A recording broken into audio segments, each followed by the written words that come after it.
It's your boy Alex Eubank back with another video.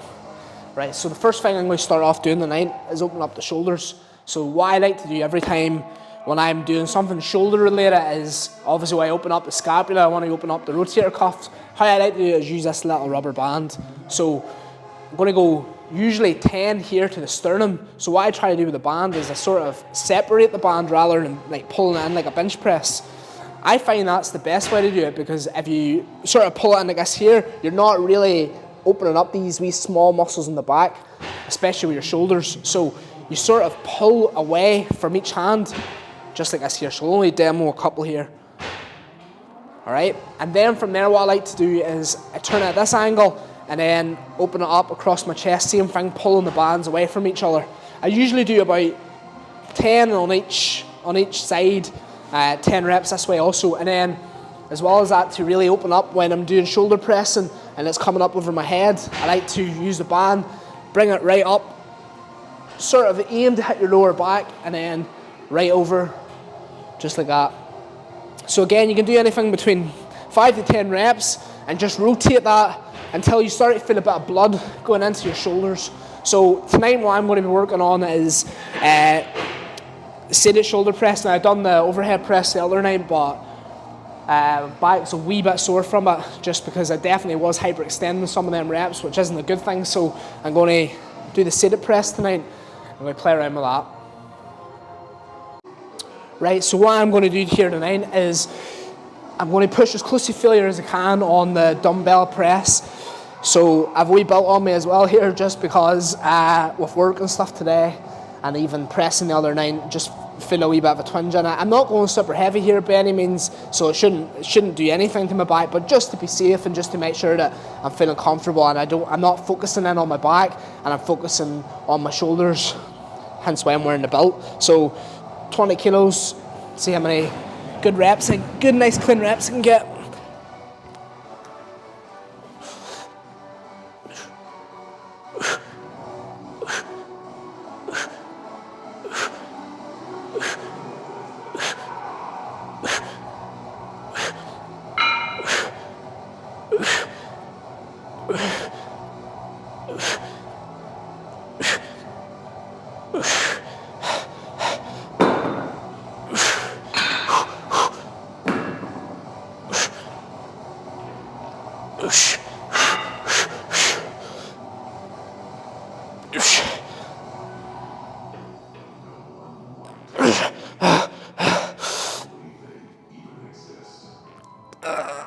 Fuck.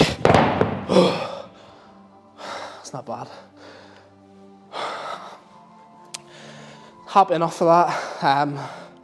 Don't even know how many reps I got there, but it's irrelevant. So push to as close to failure, because I couldn't get the last rep, so technically went to failure, but good set there, really feeling that pump now.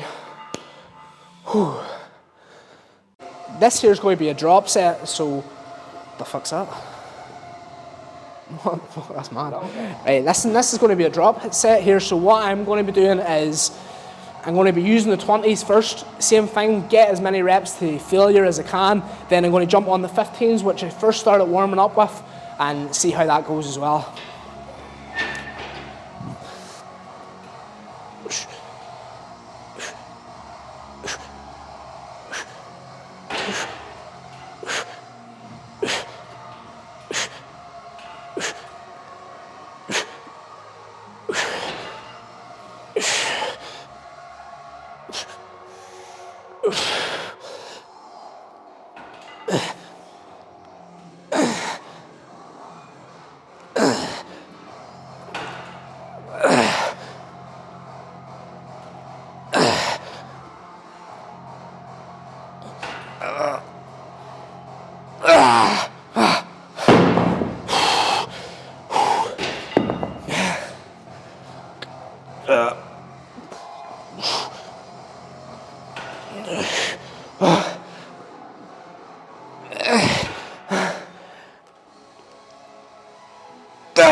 That way, you know you're going to go to failure because you're doing a drop set. So even if I could have pushed another rep at the 20s, going down to the 15s allowed me to get that extra win of reps, push to that point of failure, which as a natural is going to help you build as much muscle as you need to build. So if you're training naturally and you're not using any enhancements, you can't run away from training hard.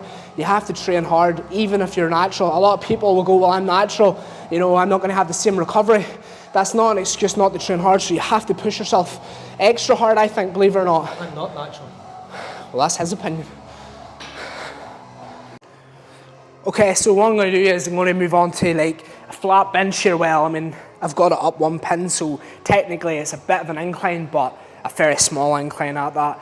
I'm going to be sitting with the 20s here because it's been a wee while since I've done benching or flat benching or benching in general. So I'm just going to take it nice, not too crazy or nothing, and just pump out as many reps as I can. Again, with nearly everything I do naturally lifting, I like to go to as close to failure as I can. Depending if I'm feeling really sore, I feel like I've got a niggle or something like that, I might hold back slightly. But usually I like to go to failure, just thinking it works best for me, and it's something I actually genuinely enjoy doing. So that's my goal here now on the flat bench. So I'm going to grab a couple dumbbells here, we'll get started.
Right, so I'm going to just change the angle up a wee bit here, but still sticking with the same technique and still sticking with the same vibe, going to failure. Right, here we go, last set.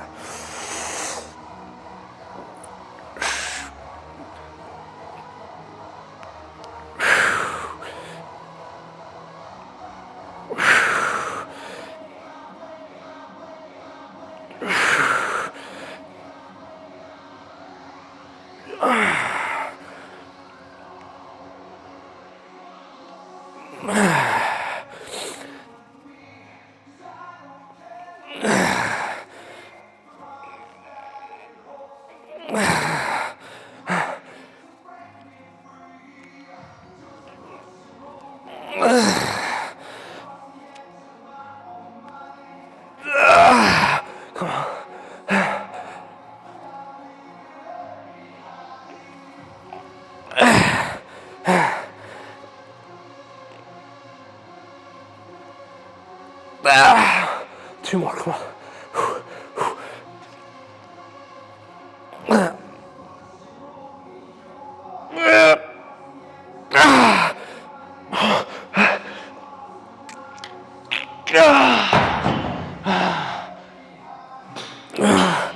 So maybe you noticed there, try to get a nice deep stretch, really open up the chest.